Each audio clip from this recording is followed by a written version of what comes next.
J'ai choisi de vous parler un petit peu du Human Beatbox à la lumière de la vocologie. Et en fait, la raison, c'est que j'ai envie de vous faire découvrir ce que c'est que ce fameux terme vocologie. Qu'est-ce que la vocologie? Donc, je dois à ma collègue marseillaise Joanna Révis d'avoir développé sur son blog l'historique et la pratique de la vocologie. Donc, c'est finalement une discipline qui est encore très méconnue, même dans le monde scientifique, et qui a émergé il y a 33 ans à l'initiative en particulier d'un de nos maîtres à penser dans les sciences de la voix, qui est Ingo Tizzi. On a actuellement maintenant des journaux scientifiques qui portent le terme vocologie, et personnellement, je suis rattachée à l'équipe MOVE, qui est une équipe d'analyse et de modélisation du mouvement humain en rapport avec les aspects biomécaniques, cognitifs et la vocologie. Donc, la vocologie, c'est déjà une science. Et en tant que science, c'est l'étude de la voix et de ses processus, qu'ils soient anatomiques, physiologiques, physiques, linguistiques, cognitifs, communicationnels, mais aussi artistiques et psycho-affectifs. C'est également un terme pour désigner une discipline professionnelle à part entière qui a pour objectif de prendre en charge la voix dans toutes ses dimensions. Donc, ceux qui font de la vocologie en tant que thérapeute vont faire de l'évaluation, du diagnostic et de l'intervention thérapeutique. Donc, quand on s'intéresse au Human Beatbox à la lumière de la vocologie, eh bien, on considère que le Human Beatbox, c'est déjà une production artistique avec des aspects acoustiques, phonétiques, et puis on peut également discuter de l'aspect musicologique et ethnomusicologique. On vient d'avoir une présentation par Tico de cette évolution de ce qu'est cette pratique vocale. Donc pour moi, le Human Beatbox, c'est un art vocal et un langage musical. Si on s'intéresse plus sur les aspects physiques, signal, eh bien, le beatbox, c'est vraiment a playground, comme dit ma chère collègue Lisa, c'est-à-dire un art vocal qui nous permet vraiment de mettre en lumière toutes les possibles de l'instrument vocal humain, et en particulier mon dada, c'est-à-dire les interactions entre la respiration, la phonation et l'ensemble des gestes articulatoires. Ça nous permet du coup d'aller vraiment dans les limites de nos modèles, de notre modélisation. Le beatbox est émergent en pratique clinique et il y a de plus en plus de propositions d'exercices à l'appui de la rééducation des troubles orofaciaux myofonctionnels, de la parole, de la déglutition, dans la maladie de Parkinson. Ça, c'est aussi un aspect qu'on va aborder au cours de cette journée. Et puis, on voit que le beatbox peut être aussi matière à développer toutes sortes de projets en lien avec la pratique artistique et les nouvelles technologies. Et c'est aussi un aspect qu'on discutera aujourd'hui. Je veux juste mentionner un tout petit peu le contexte de la recherche à Grenoble. Je suis heureuse que cette première journée Beatbox Day Art, Sciences, Santé se passe à Grenoble parce que c'est quand même un lieu où on a mené depuis plus de 10 ans des recherches avec un ensemble de collègues que je veux mentionner ici, au moins les plus récents, ceux avec qui j'interagis ces toutes dernières années. Donc, il y a les collègues Agip Salav, donc en particulier Lisa Paroni qui est nouvellement docteur, Christophe Savario, Pierre Baraduc, Sylvain Gerbert, Julien Frère.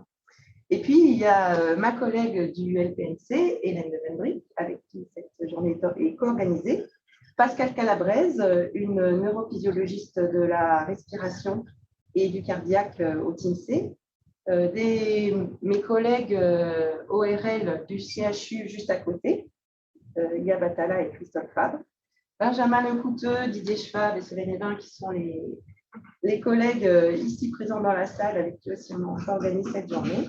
Et puis des orthophonistes avec qui j'ai eu des échanges, voire des encadrements, donc en particulier Claire Gentil, Vanessa Bourdin. Voilà. Et pour étudier le Human Beatbox, cette fois-ci d'un point de vue de scientifique, en lien avec la vocologie, eh bien, nous sommes appuyés sur des techniques expérimentales avancées qui sont des techniques issues du monde des sciences de la parole, des sciences du langage. Donc, je les liste ici et nous nous sommes amusés à faire tout ça sur les beatboxers. Donc, ça a commencé avec Tico, voilà, puisque Tico, j'ai rencontré à Lyon en 2009 lors d'une conférence et et il a gentiment accepté de venir interagir avec moi au laboratoire. Et donc, juste pour le plaisir de voir, ça c'est les archives des sciences autour du beatbox à Grenoble. Ah. Du coup, on n'entend pas. Vous entendez sur Zoom? On entend, mais c'est pas très fort. Ah, vous entendez. Nous, on n'entend carrément pas.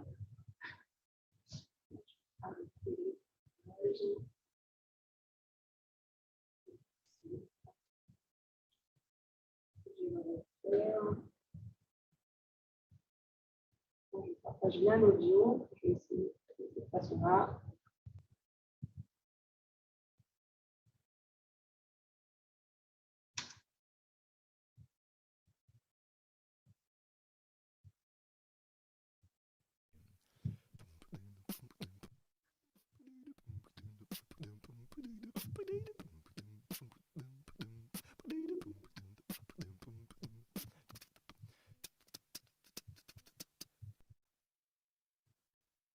On entend, on entend.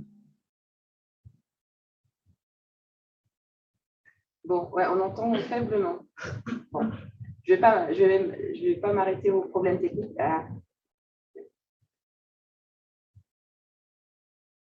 Je vais continuer. Donc, après Tico, on a eu la chance d'avoir Ezra et Los qui sont venus ici. Et avec mon collègue Thomas Hubert, nous avons appliqué une imagerie ultrasonore de la langue.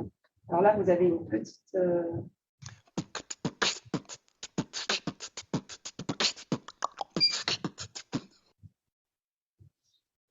Voilà. Ensuite, en 2012, eh bien, dans le cadre du mémoire d'orthophonie de Vanessa Bourdin et Alexia Navion, nous avions du coup eu le plaisir d'avoir 4 beatboxers qui sont venus au laboratoire pour faire des choses pas forcément très plaisantes parce qu'on leur mettait un masque pour mesurer leur débit d'air oral et des embouts dans le nez pour mesurer leur débit d'air nasal. Pesto. Petit pot de pesto. Petit pot de pesto. Petit pot de pesto. Petit pot de pesto. Petit pot de pesto. Petit pot de pesto. Ok, je refais. Voilà, le technicien lui dit bon, allez, on refait. Ça marche pas. Voilà, donc ensuite, on s'est tourné vers l'articulographie électromagnétique et la plethysmographie respiratoire, d'abord avec Hugo Box, qui nous a servi vraiment une belle étude pilote. Et puis ensuite, on a interagi avec Vocal Grammatics, Adrien Comtesse et Antoine Andro, le chanteur. Puis avec Tico, de nouveau, on s'est amusé à faire de l'endoscopie. Et avec Savage aussi. Et puis en 2019, dans le cadre de la tête de Lisa, voilà, on a enregistré 5 beatboxers avec toutes ces techniques. Donc tout ça pour dire que vraiment, on est intéressé de comprendre et on va regarder de l'intérieur avec tous les moyens qu'on a à disposition, parfois un peu invasifs, voilà, ce qui se passe. Donc, ce qui nous intéresse déjà, c'est la pratique artistique. Et donc là, on a eu l'intervention de Tico sur l'histoire du beatbox. Et nous aurons cet après-midi un partage d'expérience d'un autre beatboxer, Polo, qui va nous parler un petit peu aussi de comment il a vécu ces différentes expériences menées par Alexis sur lui. Voilà. Alors, qu'est-ce que ça nous apprend, la vocologie du beatbox? Eh bien, ça nous apprend qu'un son beatboxé, c'est déjà une signature acoustique à part entière, qui est très particulière, et nous le verrons, différente de celle de la parole. Puisque cette signature est très particulière, eh bien, la machine va savoir la reconnaître. Donc, quand on fait de la classification non supervisée, comme ici par exemple, eh bien, on va avoir les sons qui vont se regrouper. La machine va savoir les distinguer les uns des autres. C'est un geste respiratoire. On a vu Tico en parler tout à l'heure. La vocologie nous montre que finalement, dans le beatbox, on n'a pas du tout la courbe attendue de la parole, où là, vous avez une inspiration avant de parler, et puis au moment où je parle, au fur et à mesure, ben, j'expire mon air. Dans le beatbox, on va osciller autour de son volume confortable courant, avec des petites inspirations, des petites expirations. Et c'est pour ça que le beatboxer va pouvoir beatboxer très longtemps, aussi longtemps qu'il le souhaite en fait. on s'est intéressé à la dynamique intérieure, en particulier la dynamique de la langue. Alors là, vous le voyez, pour voir la dynamique de la langue, on est obligé de coller des bobines. Ce n'est pas forcément très agréable ni facile de produire du beatbox avec. Et notre première question, c'était de savoir, est-ce qu'on peut beatboxer avec des bobines collées sur la langue? Et la réponse, c'est oui, on peut au moins beatboxer 1 heure avant que les bobines se décollent. Youpi! Donc, ça nous donne plein d'informations sur cet aspect-là aussi. Et puis, on a aussi des techniques pour aller voir les gestes articulatoires laryngés au niveau du larynx en passant des caméras par la bouche ou par le nez. Alors, c'est mieux par le nez chez les beatboxers parce que ça leur permet vraiment d'utiliser aussi la langue et l'ensemble des articulateurs. Je ne vais pas montrer ces vidéos pour ménager la sensibilité des uns et des autres, mais peut-être qu'Alexis, cet après-midi, nous fera le plaisir d'en montrer certaines. Donc là, c'est Tico vu de l'intérieur. Ceux qui veulent tout à l'heure à la pause. Donc, pour vous parler de ces sciences, de ce regard des scientifiques sur le beatbox, eh bien, nous avons plusieurs présentations. Nous aurons cet après-midi Alexis qui va nous parler de la physiologie du beatbox, Lisa qui va nous montrer que finalement le beatbox remet vraiment en question tout ce qu'on comprend de la production de la voix humaine. Et nous aurons aussi un Américain, Reed Blaylock, qui vient de soutenir sa thèse à l'University of South California, qui va nous parler de l'harmonie phonologique dans le beatbox.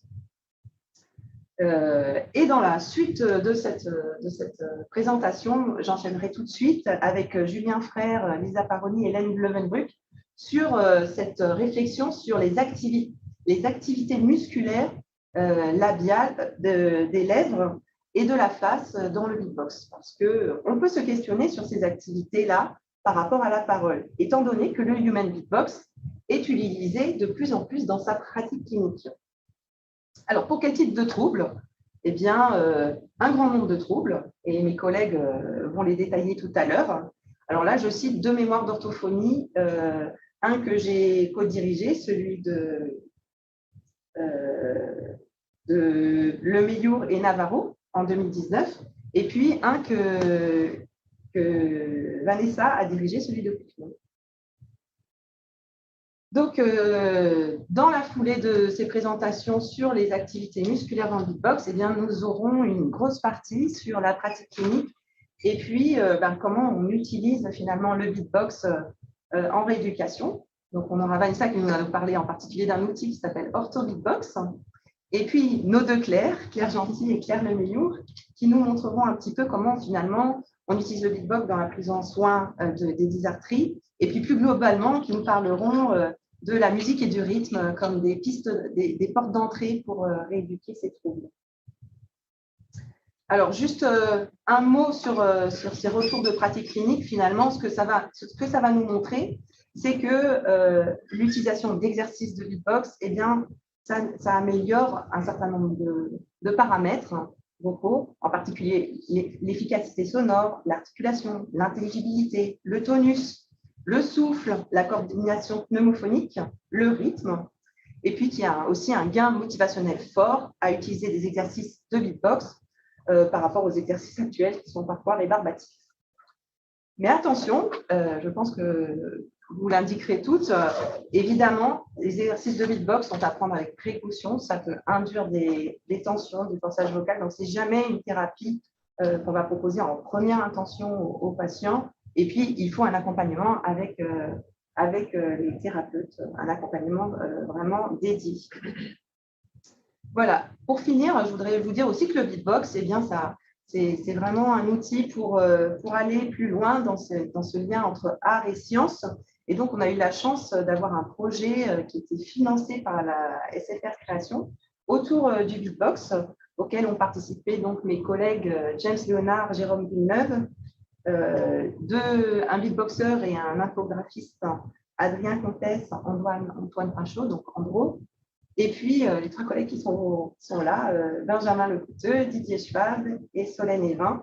Et donc, nous nous sommes amusés tous ensemble à avancer sur cette question de reconnaissance automatique des sons du beatbox, et même à l'initiative en particulier de James Léonard de proposer de faire évoluer les jeux Guitar Hero sous forme d'un beatbox hero, où le beatboxer, par les sons qu'il fait, peut agir sur des petits boules.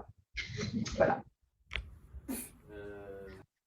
Donc, nous aurons au cours de cette journée 2 interventions, celle de Benjamin sur la reconnaissance du beatbox à partir d'outils de reconnaissance de la parole. Et puis, j'ai casé aussi celle de Sten qui est en même temps aussi une présentation scientifique sur le projet. Il va nous faire un retour sur ce fameux projet 4DG, qui était un projet qui n'était pas simplement sur les sons du beatbox, mais plus globalement sur les sons non linguistiques.